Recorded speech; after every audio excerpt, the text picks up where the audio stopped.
Hello, everyone, and welcome. This is Liverpool versus Chelsea. The result of the game was 1-1.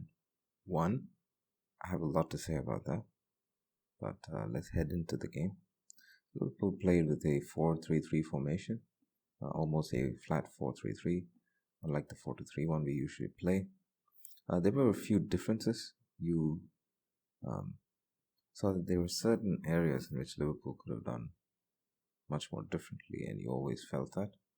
Diego Jota was not started for Roberto Firmino, and I was not really surprised because I know that I had a feeling Klopp would say, "Okay, Firmino is the experienced player, we should have him." So the other change to the game was that Fabinho started, and Andy Robertson has returned from injury. So these are the three main changes Liverpool made. None of these decisions are contentious in my opinion. So let's just head into the game. Liverpool played with a flat 4-3-3. Chelsea played a 3-4-3. Now, I don't know if this is their regular formation. I haven't watched Chelsea in a long time. But it was really good. They played very well, and they deserve a lot of credit for coming away with a point. Initially in the game, you could see that Liverpool tried to dictate play. They tried to, fight in midfield, win the ball, and then quickly transition. But Chelsea were very dominant in midfield. As you can see, the 4-3-3 that they played, they completely outnumbered Liverpool in midfield. The fact that Kante is basically one of the best players right now in midfield just made it a whole lot different and difficult for us. The game didn't really open up, right? And both players were exchanging. But there were a few moments in which Liverpool were able to counterattack and stretch the players. And if you notice, during these moments, you will see the Liverpool's position was very much like this.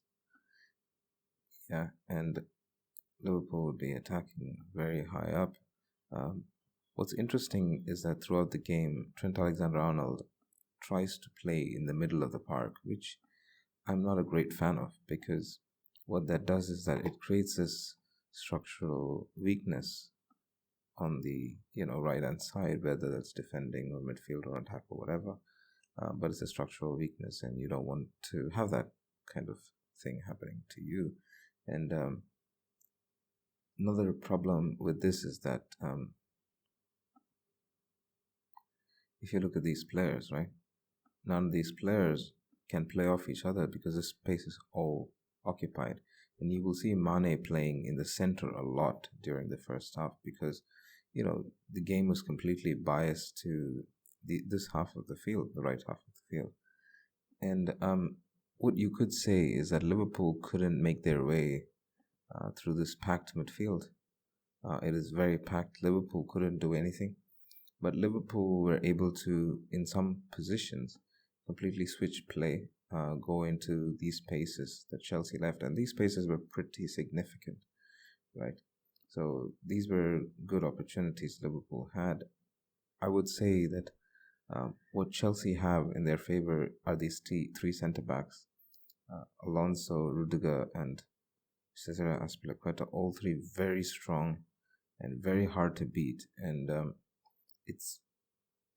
it's not a surprise that even if Mo Salah and Mane found themselves challenging three players because of the position of Firmino, who was very deep, and because of the way he tried to link play in the midfield area, you found that sometimes there were times in which Fabinho was ahead of him or Henderson was ahead of him, right? Andy Robertson being ahead of him is not a great deal, but when these players are ahead of you, it means that there's something happening and it's not right.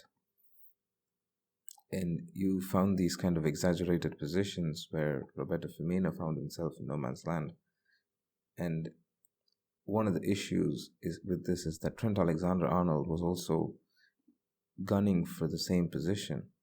It didn't seem logical at all. The reason is because Chelsea simply packed the midfield, right? And it's not easy to attack that way.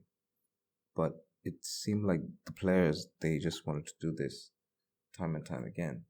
And I feel like there were certain wrong decisions made by the player throughout the game, which is why it was very much up and up in the first half. And if you look at the structural weaknesses that some of this created, in the end of the day, what happened was you would find our players were not looking at each other. They were not able to find their players.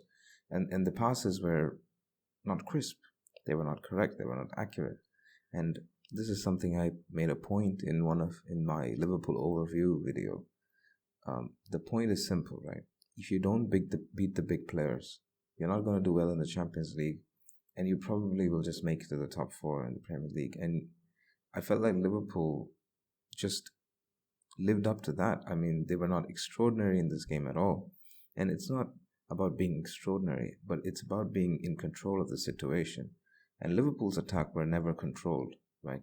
They had some dangerous positions, and the reason is because Chelsea's wide areas are completely wide open, right? So these areas are open, meaning Liverpool have got a lot of leeway and opportunity to work in these positions because of the way they set up. But you always felt like Liverpool never took advantage of it. But surprisingly, in the pressing game, you would see that Chelsea were just marginally better, at least for the first 20-25 minutes. There was not much of a difference, but Chelsea, I think, did a better job. And the reason is because Liverpool either didn't pass well, they did not make accurate passes, or they kept running into positions where it was difficult to find another person, right? So what happens with Trent Alexander-Arnold is he gets into this position. Now, where is Harvey Elliott going to put the ball? Because by this time, the players are coming in, to defend the position. And so it's very counterintuitive to play this way when you're Liverpool. And Chelsea, for their credit, pressed well both in the center and in the wide areas. And I think throughout the game, you will see examples for why Chelsea are European champions. I would say that Chelsea overall in the balance probably were slightly better than us. And that's not a good thing. When you're in the start of the season, you want to do well. So one of the main strategies Liverpool had to use was going long across, right? We had to put the ball in the wide areas, and I would say we didn't do it very successfully. But it was not just the first ball. Even if the first ball reached the players, but what would happen is that because these players are coming back, and Trent Alexander is really in a weird position, Roberto Firmino is also in a weird position, what happens is that Salah does not have any opportunity to pass the ball back or pass the ball in the center or even run this way because, Chelsea's defenders are good, so it's not that easy. And you found Mo Salah did struggle a little bit in trying to pull the attack in, because every time we would pass into this area, we'd get the ball and then we wouldn't make anything useful of it. And I felt like one of the reasons was because this whole area was empty for a large part of the game, Now, I'm not saying that if we had put a player that it would have worked or whatever, because, Chelsea, again, crowded the midfield and they kind of played like this, 5-3. They played like a 5-2-3 sometimes. But what that gives us is that gives us certain advantages, right? When you're a big team like Liverpool, you're not just relying on creating attacks based on one or two moves, right? So if this is the first move, you want your next move to move the ball here, move the ball in this position, move the ball here, move the ball here, or try and dribble past this player, right? So you want these options available so that you can create the attack. And the thing about Liverpool's long ball is that it expects the midfield players to attack these spaces very fast. It is expected that this should happen.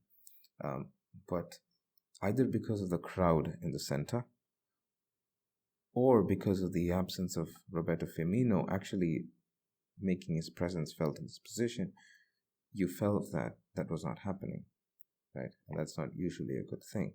Now, the reason why I keep saying that Mo Salah received the ball is because for the majority of the game, Mo Salah received the ball, Mane played more and more centrally because he was not really receiving the ball, and you could see that maybe the right foot left foot bias was playing a little bit into this. Right now, what's interesting is that in the 21st minute, Chelsea scored a goal, and at this point, I'm thinking the game is evenly balanced, but you could see that Chelsea were, counter-attacking much better.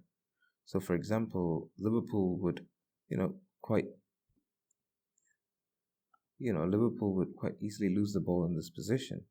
And what happens is that by the time Firmino arrives, Henderson is already here, Elliott is here, Fabinho is here, or, sometimes behind, sometimes the centre-back is here. The centre-back is trying to defend these three players. And, Liverpool would lose the ball a lot in this position. And so what would happen is Chelsea would be able to launch a counter-attack. Yeah. And what's interesting is that once the counter-attack was launched, they were able to connect with each other. They were also able to pull their midfielders into play.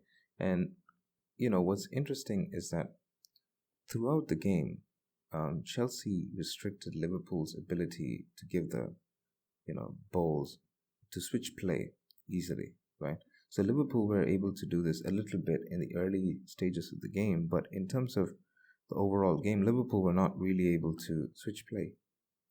But Chelsea in the counter-attack, they were able to do it. And what that meant was that you found the Liverpool players backpedaling a lot in these positions. Robertson would be available. You found that Trent Alexander-Arnold would kind of be not available. Joel Matip or VVD, whoever it is, would already be passed. And, what's interesting is that these positions, if you look at these positions, the players will be running back. Yeah, no doubt about it. But because it's a counterattack, this is the setup, right? It usually becomes 3 against 3, and then, these players are running into these positions.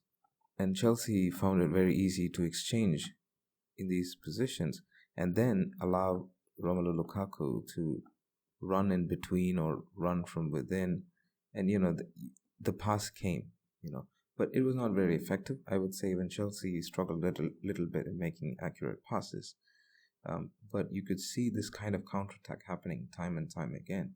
And if you notice, I put Fabinho here. This always happened.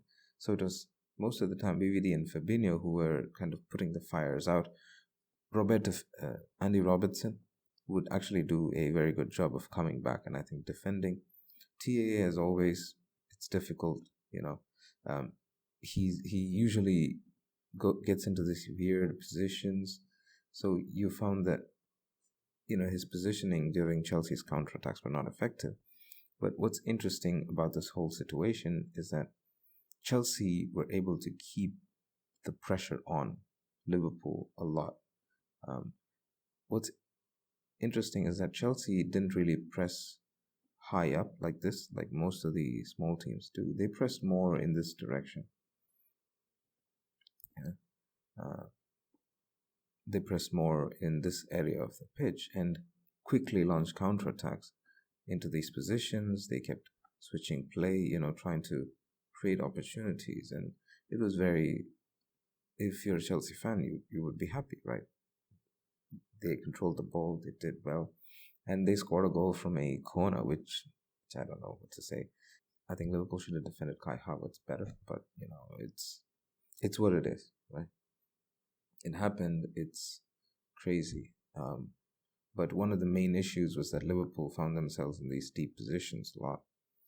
Roberto Firmino would be too deep, but he would be in no man's land, right? So he didn't defend, he didn't attack. It was not very fun to watch. The reason is because when you are attacking, right, you want this false number 9 to give you support, right? You want these midfielders to give you some support.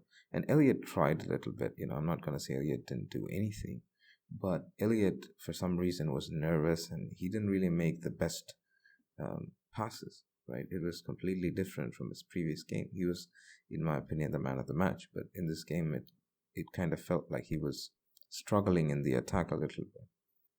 So let's talk about Liverpool when they were attacking a little bit more. So when they were attacking, Chelsea formed a very flat formation, and I don't know what to say. When I saw this position, this actually looks like a cup and saucer, doesn't it? And I've written that down in my notes. Chelsea in defending, they played a cup and saucer formation of 5-2-3, which I think is interesting. But just a little observation. And what's also interesting is that Chelsea's midfielders also came very deep. Chelsea's attackers, they pressed a little bit, but the idea is simple, right? This whole area was dominated. Salah had to go very wide to receive the ball. Elliot was always pressed or something. Mane, for some reason, was continuously man-marked. Yeah, Mane always had a Chelsea player on it, which I think is surprising, because usually man-marking doesn't work well, but I think this is the exception. Chelsea have got the best players available, and I think this is the difference between Liverpool and Chelsea, is that they have invested a lot in the team where we haven't, and it shows that the team is fresher, the team is stronger, they have reinforced in the right areas. Thiago Silva played in center defensive midfield, and so you see all of these things build up for Chelsea, right? It's just small transfers, but it is done such that it transforms the team, and you can see that even if Mane is man-marked, and that's usually not a good sign in any team, because Chelsea's players are that good, they can do it. Liverpool, for example, cannot do that kind of stuff. But I think we did a very good job of shutting down Romelu Lukaku. We didn't give him any chances. And I think the credit has to go for that, because you felt like Fabinho really, I think, starred today for Liverpool. He was all over the pitch in terms of defending. You can see that he tried to win the ball in these positions, and he did a pretty good job of recovering the ball. He also attacked a little bit. So I think Fabinho did a very good job for Liverpool today. And boy, do I think it would have been a completely different result without Fabinho. So yeah, that was a good play, a good game for Fabinho. So if you look at the attacking role here, one thing you will notice is that Trent Alexander-Arnold tried to be in the center. And so what happens is that Salah is trying to get into these positions. He's trying to get to Elliot, but Chelsea's players are available. Mane is man-marked. Roberto Firmino, I do not know where he was half the time. It never felt like he was involved in the game. He made one or two good opportunities. But Trent Alexander-Arnold actually should have kept the structural integrity. And I felt like that was the one thing that was missing in the attack. Because when you're building up, you want some kind of sense of comfort that, oh yeah, Trent Alexander will be in this position and I can attack in the center. If you look at Liverpool never found themselves in this position at all with the ball. So you need to be in this position to actually score a goal. Liverpool never found themselves in this position, especially in the first half. And what that meant was that Chelsea's goalkeeper was not targeted at all. Liverpool's attack was more or less blunt, I would say. It kind of is crazy that Liverpool were not able to get into this position with the ball. Liverpool found themselves here, and yet somehow Trent Alexander-Arnold always found himself here. Yeah. Now I understand that there was a lot of space here to be had, right? But that is supposed to be Bobby Firmino's job to get into these areas and make the play happen. Trent Alexander-Arnold should keep a structural integrity. And so what Chelsea effectively did was, with the way they formed themselves in defense, they basically shut down Liverpool. Henderson did not find themselves here, right? Fabinho tried to give those small little passes, and at times you would see Harvey Elliott find himself here. But then once Harvey Elliott got into this position, you kind of saw that his passing was not on point. It was not like the previous game, where his passing was actually very good. So, a lot of things, a lot of small things didn't work out for Liverpool. And when you're playing Chelsea, this is what happens, right? And this is what I'm saying. Liverpool need to play well against the best teams. Otherwise, I don't know how far we'll go in the Champions League. It will not be far. That's the problem, right? It's not just about scoring points. It's not just about winning games. It's about being able to push, exert dominance, win the psychological game, win the game, getting the job done. And getting the job done, not just when you're playing small teams, but even big teams, and actually making sure that you're in control of the game. Because there were many points in the game Liverpool were not in control. It's as simple as that.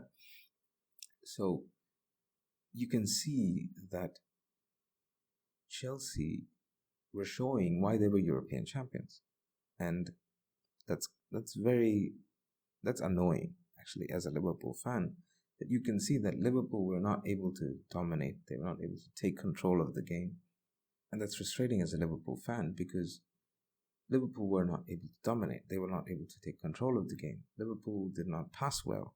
They were not crisp. They were not sharp. They were not, there was no stability.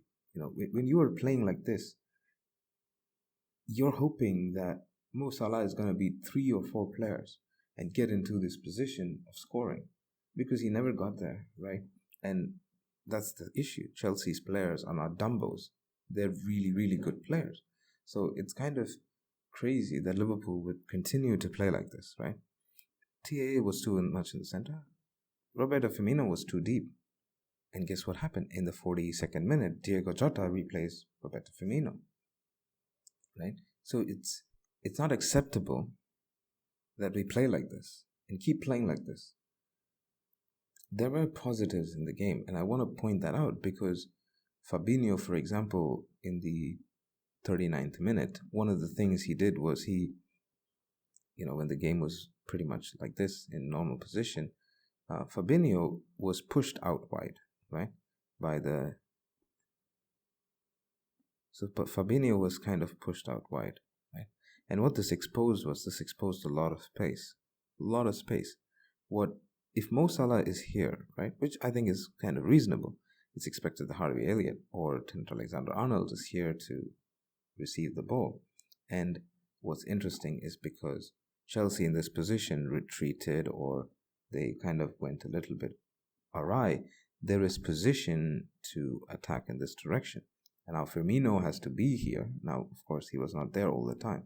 But if he was here, right, which sometimes happened, then you can actually build up closer to the center of the D area, which is very important when you're attacking. You have to get to the center of the area. Otherwise, what are you doing? You're not playing football. You're playing something else. And I think this was a good model. You can see this example in the 39th minute. The idea is simple, right? Move the ball in this direction. Open up a little bit of space. Move the ball in this direction, right? Now, in this position, it is very important that you are switching the play. But you're trying to switch the play inside, and what that means is it requires Andy Robertson to pull these defenders wide, to keep these players out wide. Trent Alexander has to pull these players out wide. He has to just slightly create the space, right? If they do that, it is very much possible that even if Mo Salah is crowded in these areas, he can receive the ball, right? Once he receives the ball, he should be able to give it back to Roberto Firmino or Henderson or, Elliott, who now makes a move in this direction. So it's a bit complicated, right? But this is what should have happened. And this did happen 1 or 2 times early in the game, which is where you see, Henderson getting some opportunities to give the ball in the box, right? And the thing is, I wouldn't fault Klopp fully, because I felt like Klopp had played this a little bit in training, because you see it happening, right, 1 or 2 times. But I guess it was not enough, and Liverpool players were not ready to adapt. This is the difference between Liverpool's Champions League winning, Premier League winning to this season or previous season, is that Liverpool's ability to adapt really has gone down. And I think, and I really do think, it is mainly because we haven't refreshed the squad, right? If you think about it, Jota has come in and he's immediately played well. You need to bring in good players and you have to refresh the team. When you have the same manager for 4 or 5 years, teams already know what you're going to do. Right? There's only so much a manager can do. The manager should be able to refresh his squad, play slightly different with the good players that he's brought in, who are unique and special in different ways, right? And we need to be able to give more money to club, bring more midfielders and more attackers and just different kind of players, right? Not just players who are either good at passing, crossing, whatever. Players who are able to actually find space. Players who are actually able to open up games when they think about it. And I think that's not a bad expectation for a team that wants to win titles, right? If you want to win titles, that's how you're going to do it. You're going to have to bring in the best to make the changes, right? Remember, we bought BVD and we won the Champions League. And we dominated the Premier League the previous season. Then we won the next season, right? We had to bring in Allison, right? It takes money and investment to bring this about, yeah? We cannot keep saying we cannot do it. At some point, you're going to have to start taking risks. Or you're just going to be, oh, I'm in the top 4. Every year I'm going to be in the top 4. Economically, I'm stable. Well, that's how teams go stale. So I think we should be doing better on the transfer. Now, as I mentioned in one of my previous videos, I didn't watch the transfers this season because I honestly don't know. I know more or less what's going to happen, or I feel like it's not worthwhile to actually go and look at transfers. But it doesn't matter. The end result is we have to make the transfers. Every team is buying. Look at Manchester United's team. On paper, it's brilliant. Look at Chelsea's team. On paper, it's brilliant. Man City, on paper, it's brilliant. Our team, on paper, it looks good, but it does not look brilliant because it's not refreshed. There's nothing much happening in our team except for Jota. Yeah, so it's kind of crazy. But anyways, Roberto Firmino went, Jota came in, and immediately you saw the difference. You saw that there was a little more stability in this area of the pitch. Trent Alexander-Arnold did not really improve. He still kept trying to play in this direction rather than in this direction. But you could see that there was a overall improvement in the way we were able to, come into this hole. You could see that Mane was now more wide because he could go wide. Mo could go a little bit more wide. Elliott was able to be more involved in the game, so to speak. So Jota really did give a huge boost. And then we had the big incident, right? So we're trailing right now after the 21st minute goal. We're trailing 42nd, 45th minute. And then comes the corner. It's the corner that changes the whole thing for us, right? Now, this is the question, right? Was it a penalty? Absolutely yes, right? Even if it hits the knee, the ball could go into the back of the net. Most probably would go into the back of the net. But Reece Williams uses his hand, intentionally or unintentionally, to stop the ball from going in the back of the net. And what that means is that's a penalty. I think it's absolutely, it's a unanimous agreement that it's a penalty. What I was surprised though was the red card, because I do not think that was intentional. And I'm willing to give Reece Williams or James, or whatever his name is, the benefit of the doubt. I would have probably given him a yellow card if I would warn him. And I think this is the problem with VAR's screen, right? This has been a problem with VAR since the very beginning of the on-screen referee's monitor, is that they show you a 3-second looping clip. If you look at a 3-second looping clip of what Reece James is doing, you realize that he's purposefully pushing the ball like Suarez did in the World Cup against Ghana in 2014, I think. That's what it looks like. It looks like he basically stopped the ball from going in and he was acting like a goalkeeper. If you look at the whole context, it doesn't look like that, right?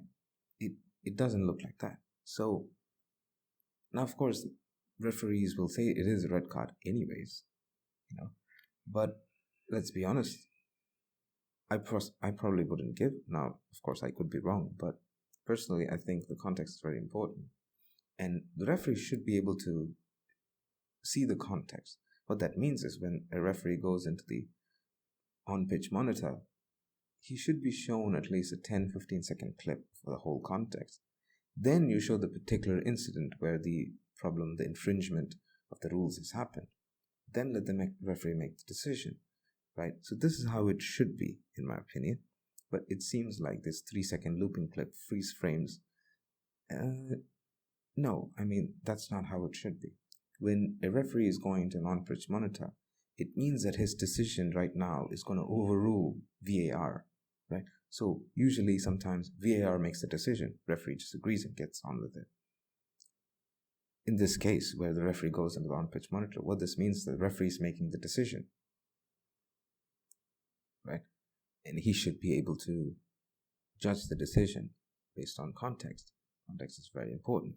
This has been a problem since the very first day of VAR. Now, because I didn't have a YouTube channel, I didn't speak about it. Now I'm talking about it. That's the only difference, right? And maybe people are going to look at this and say, oh, we got to change this. Yeah. We have had many decisions go against us because of this in the last year. And I don't know about this year, but last year we had many decisions go against us. But when it happens to Chelsea, it's going to be interesting because, Chelsea are a London team. London teams always get the priority in these situations. So it's how the game is, right? What are we going to do? The banks are in London. Many major football clubs are in London. The Premier League is probably in London, Football Association. I do not know. But that's the name of the game. It's how it is, right? I'm not going to do anything about it. Now, Salah took the penalty, and it was a really good goal, You held your breath. You wanted that one goal before you go into the break. You got a goal and a red card, which is a bonus for us. That takes us into the second half. I think Chelsea completely came up thinking, oh, this game is now working against us. It's not working for us. We have to make a decision. And I think what Tuchel did in this position is, because he had 10 players now, he probably told his team, we're going to defend. If we don't lose one goal, we will draw, right? And that's what we're going to do. And it takes a bold person, a bold decision to make that call. But I think Chelsea showed again why they're the Champions League winners. That's the mentality we need back. If you ask me what was different about the second half than the first half, was that the whole game was different, right? Now Chelsea are no longer attacking. They're just sitting there. They're going to defend their life out. And I don't blame them. When you're 10 man, that's all you got to do. In the early stages, at least in the first 20 minutes of the first half, you saw Chelsea players trying to press a little bit, these players. And so there was a lot of spaces opening up in the hole, right? In our favorite hole positions where, you would see Mo Salah coming in, Elliott being here, Fabinho surprisingly found himself in these positions, What's interesting is that because Mane, Jota, and Mo Salah finally started pressuring the back row, right, and pushing them behind a lot more, you found that this space opened up more. And Chelsea struggled a lot in the first few minutes, first 10 to 15 minutes, where Liverpool was just overrunning them in this position. Now, unfortunately, Liverpool were only restricted to making long shots. Was because Trent Alexander-Arnold was in this position. Now, Liverpool's midfield dominance at this point is huge.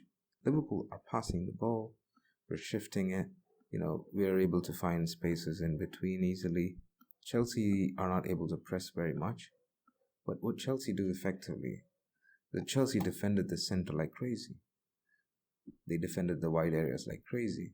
They did this in the first half and the second half. With or without 10 men, they were defending very, very well. When you're defending that good, you want your players that is Liverpool players, stretching Chelsea. Yeah. So you want Trent Alexander-Arnold. So what this does is this just you're able to pull into these situations and create a small pressure situation where the ball is not able to move here in this direction or this direction. If it comes here, it can come here, and Elliott can make a difference. But Trent Alexander-Arnold is doing nothing here, right? Now, he had one or two good moments, right? Now, he's a good player, so he will have one or two good moments. But honestly, man, if Trent Alexander-Arnold was here, right, Chelsea would have been pinned back. They would basically be in the box. Like Burnley were. Burnley were completely in the box. They had all these players in the box. And what that did was that opened up these areas, these spaces, and all of that. In our case, only the 3 Chelsea players and these 4 or 5 Chelsea players were in the box. Everybody else was outside because they could be, right? Nobody's stretching them here. Trent Alexander is basically playing in this direction. 1 or 2 times he played in this direction, but most of the time he was here, right?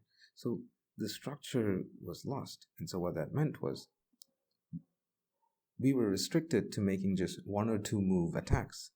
And against a team like Chelsea, 1 or 2 move attacks don't work. To give you an analogy, right?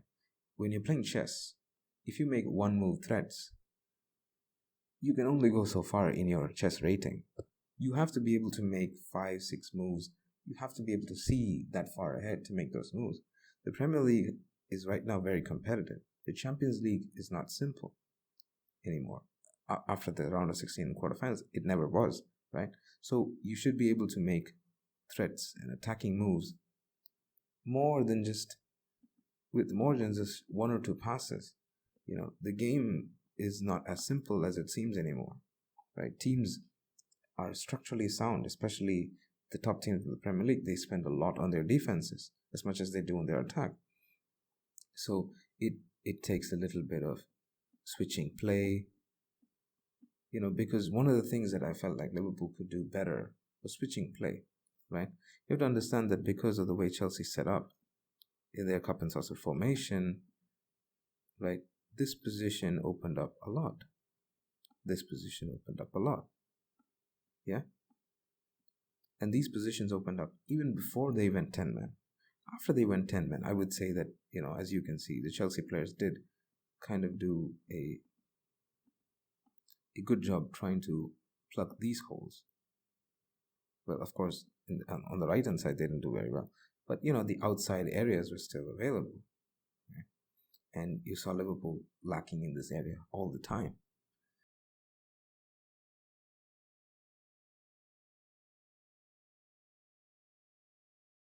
That 45 minutes to 70 minutes attack that Liverpool had, we had a threat, but we didn't have a real threat. We were only doing long shots. Yeah? Because, like I said, our players were, basically deep in attack. But the ball was barely reaching these players. If it did, the players would take up these positions. But then again, we would just be taking long shots. Right? We were not taking risks and, maybe creating 1 or 2 chances to put real pressure on Chelsea. It seems a lot more hurried in a bad way. Yeah. And so basically what you saw was that Liverpool were forming what I call the net outside of the box, So when you're catching fish, you form a net, right? So because this is the D, Liverpool were forming a net outside the box. And what this basically means is that Liverpool were pressing very well. They were winning the ball, basically here in these positions. And Liverpool were in the attacking half the whole game, second half. But that's the best thing they did.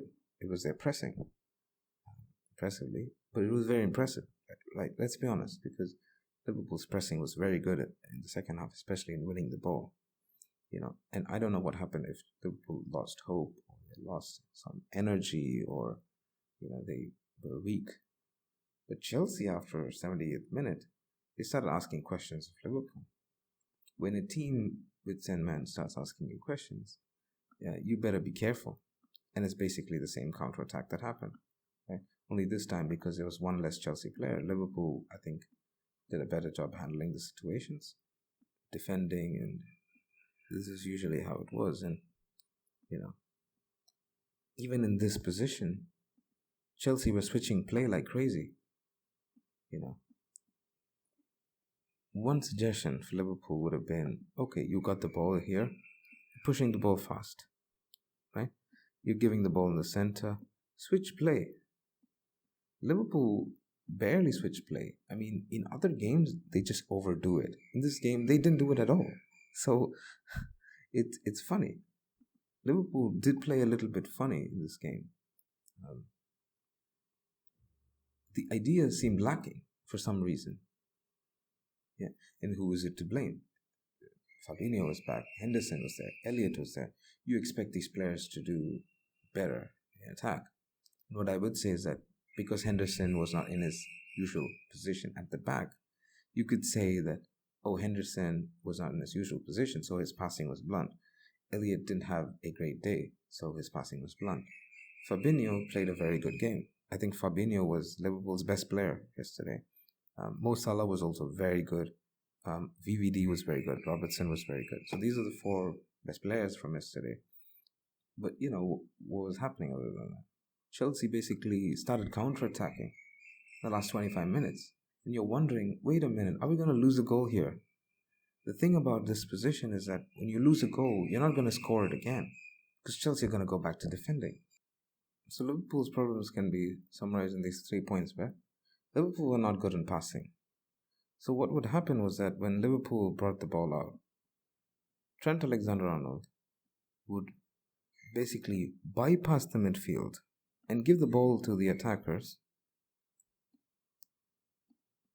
who were quite frankly under a lot of pressure from the Chelsea defenders. Yeah? So it was not a simple thing. These players really didn't have too much going on. But because, and it was not just Trent Alexander-Arnold, VVD was doing this, Joel Matip was doing this. The problem is that if these players are here, right?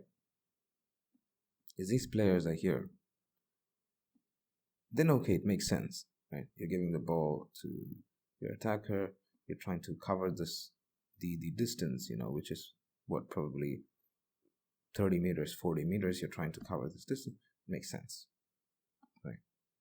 But that's not what was happening. VVD was here, Joel Matip was here, Trent Alexander-Arnold was here, and these players basically just kept bypassing the midfield and just passing it to the attackers. Here's the thing. Everybody's got quick reaction time in this game. Nobody's going to do anything, right? And because of this, Liverpool were never able to centralize possession in this position, in this area. If you can centralize possession, dominate that area, you're basically creating chances right in front of goal.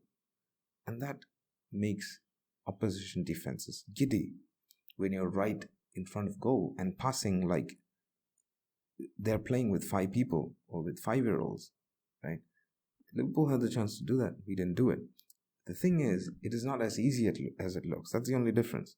And this is where Trent Alexander really kneecapped Liverpool. If he was wide, we would have the option to go wide, to switch play, to basically, make Chelsea or force Chelsea to make some decisions in pressing that they might not be comfortable making, and then maybe find inroads through here,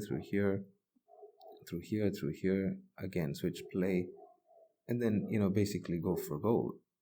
None of that actually happened. We basically gave Chelsea an easy game in the end of the day, and these are the 3 reasons, right?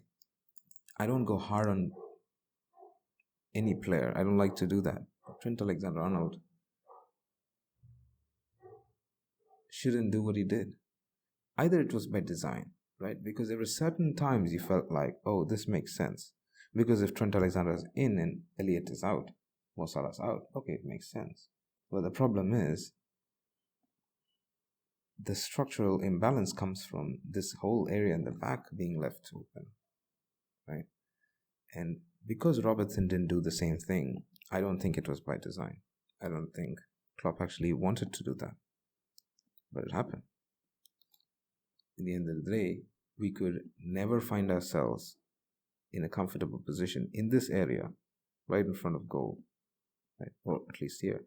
We did find ourselves here a little bit in comfortable positions in periods of the game, but overall we couldn't find ourselves in any good position.